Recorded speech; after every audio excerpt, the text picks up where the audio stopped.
2 of the fastest 2 hours in talk radio. It's the Vinny Eastwood Show, right here on American Freedom Radio. And before I continue on with my fabulous interview with the illustrious Jarrah White, I wanted to say that the first hour that we just had has been literally the fastest hour we've ever had, and has been completely enthralling.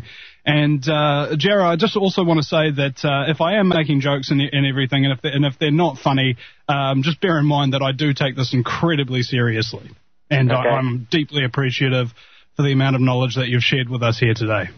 Okay, apologise in advance if I don't laugh, because well, as Desmond Llewellyn would say, I never joke about my work. All right, well, that's funny. Let's continue on then, because the rocket booster coming off of the moon lander and everything. I mean, there wasn't enough fire there to light a joint, let alone get it away from an object with the gravitational pull of the moon. That's correct. You can't see any rocket exhaust coming out of the lunar module. The rocket, prior to the moon missions, they had the Apollo 9 mission, which was a flight test of the lunar module in Earth orbit. You know, they weren't going to be they're just going to be flying it around the Earth and, you know, firing its engines here and there and stuff. And so on that mission, they actually got some footage from the Apollo 9 mission, which shows the lunar module off in the far distance, but you can actually see its fire its engine plume. It's quite visible. It is as bright. There's this bright plume of light, and then starts to glow afterwards. Glows like neon, you know. And but you would expect to see something similar during the liftoff videos, you know, from the moon missions, and we don't see anything. We just see this thing just lift off into the air. There's no plume. There's not even any glow. You know, you'd expect it to be like glowing like the underbelly of a car with neon lights all over it. But you know, there's no glow. There's no plume. We don't see anything at all. It just starts to rise up into the air, and up into space, I should say, if you can call it that. But there's no exhaust at all. So, well, you got Apollo 9 that has exhaust. Moon missions, no exhaust. Something's wrong. And so, yeah, that's how that happens. Yeah. And I suppose that when you deal with subjects like this, you've touched upon so many aspects of the Apollo missions that don't appear right. I remember seeing a picture published in Uncensored magazine of the moon lander, and it appears that it was made with brown paper. Have you seen that picture? Yes, I've seen those pictures that you're talking about. See, the actual spaceship, you see, it was made of the lunar module. The skin was very thin. It was only made of a few layers of aluminium foil. The outer walls of the spacecraft here, I should say, because it was basically just a steel frame with these aluminium coverings over it. You see, because they were trying to quote maintain the weight, you know, keep it down, you know, because you're trying to land this huge heavy thing down on the lunar surface. It weighed about the size of a car, you know, but it was still it was made to be very lightweight, and so, but in fact, the astronauts, they were actually warned, you know, if you don't poke any sharp objects, you know, don't point your finger at the walls, don't put a pencil there or whatever. It was like if you poked hard enough, you could actually poke your hand right through the outer wall of the spacecraft. That's how fragile it was. Well, if it's that fragile, how can it even make it into the atmosphere? I mean, no. I've had this. People have had that mistake before, but there's actually two different crafts. You see, there's the lunar module, which is this fragile, lightweight thing, and then you've got the command module, which is the mothership, which has these about 3 centimeters of steel and aluminium on it and stuff. So that's that one has a thicker shield on it. That one can survive the atmosphere re-entry and stuff. But even so, it's still not going to protect you from the radiation. You know, if I recall the numbers correctly, the base of the lunar module was we measure in grams per square centimeter, right? You know, when talking about, you know, aerial density, right? The base of the command module was about 7 to 8 grams per square centimeter. And the rest of the hull was only like 2 grams per square centimeter, and that's not going to protect you. You know, like the base might offer some protection from some of the minor flares, but minor flares themselves, they can take anywhere from 2 centimeters to 30 centimeters per square centimeter, to just to bring the dose down to 25 rem. And obviously you're going to need a whole lot more shielding to protect yourself from the major ones, because they require even more shielding. Well, one thing I wanted to and what I always say is that in the end everything comes back to the beginning.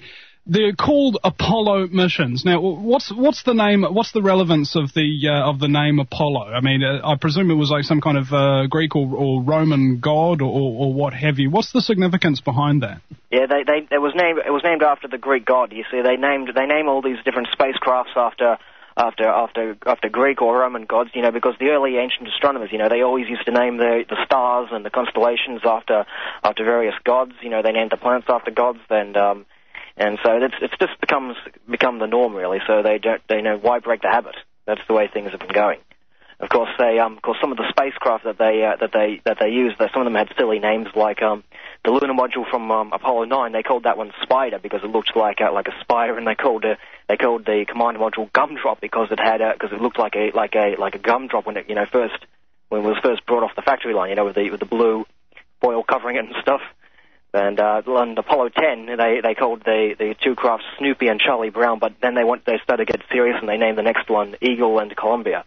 But most of the time, the whole program, the Gemini program, the Mercury program, and the Apollo program, they're all named after gods, you see, because that's pretty much the way things have been going, Well, once you start off a mission, you've got to see it through to the end, I suppose.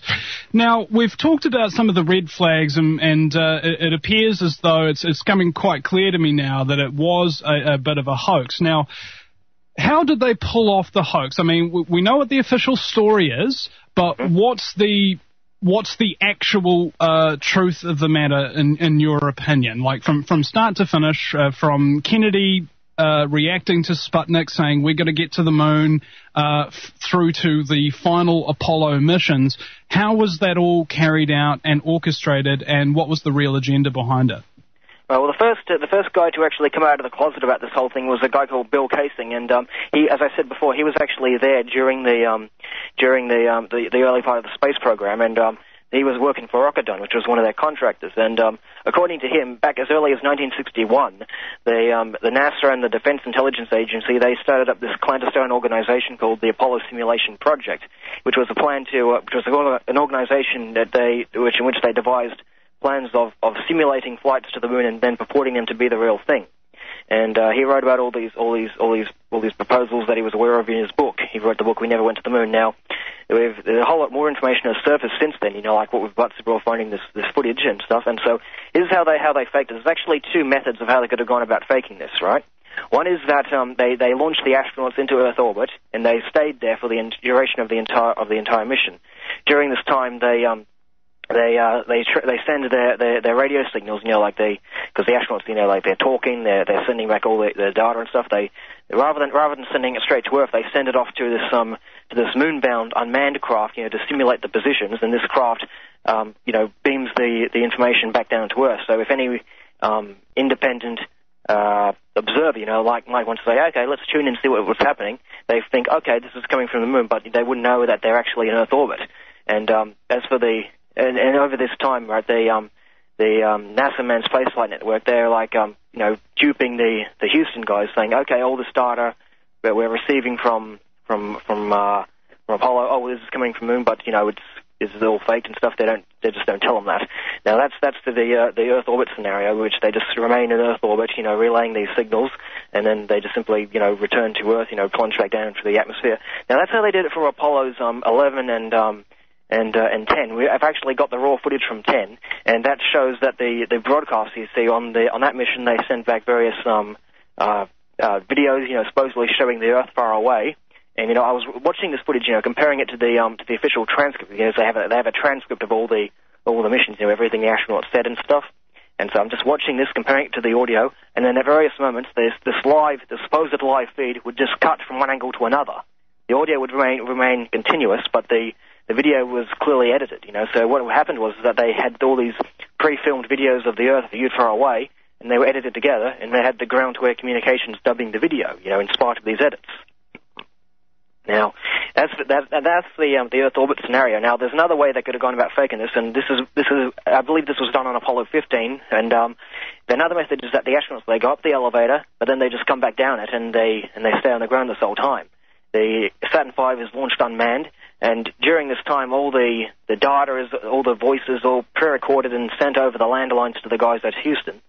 And it's quite interesting, really, because if you actually look at the videos from Apollo 15, you know, the astronauts when they were supposedly on their way to the moon, they don't actually show much footage of them, you know, in zero gravity. It just shows them standing around in the LEM cockpit, you know, for most of the entire telecast. And the only hints of zero gravity, they all seem to last 30 seconds or less, which is within the time frame. You see, like if you get on a plane and you fly it through a parabola, it eliminates gravity in there for 30 seconds. So all these little hints of zero gravity, they all seem to fall within the nice 30 seconds that would have been allocated during these zero gravity parabolic, you know, these parabolic dives that they do during the simulations. You know, they did these simulations with the KC-135 plane. You know, you might have heard of the Vomit Comet. That's what they called it there. But I believe these footage from Apollo 15 was filmed aboard that plane. You know, because if you look at it, any hint of zero gravity doesn't remain longer than 30 seconds. You can time it, and you see. And now, as for when it was time for them to get back, they simply boarded the astronauts onto this capsule, which was then airdropped above the ocean. And this airline pilot, who was flying from Tokyo to San Francisco, or I think it was vice versa. I can't remember which direction it was, but anyways, he says that he saw while he was flying over the ocean, he said he saw that the commander capsule dropped out the back of the C-5A, out the back of this military transport plane, and you know they were dropping it above the ocean as though it came from the Earth. Now that was on Apollo 15. So for the early missions, I believe that they stayed in low Earth orbit the whole time, and at least for Apollo 15, they filmed it. They kept the astronauts on Earth. Sorry, are you there? Sorry? We kind of cut out for a second there. You might have to repeat yourself. Where did I cut out?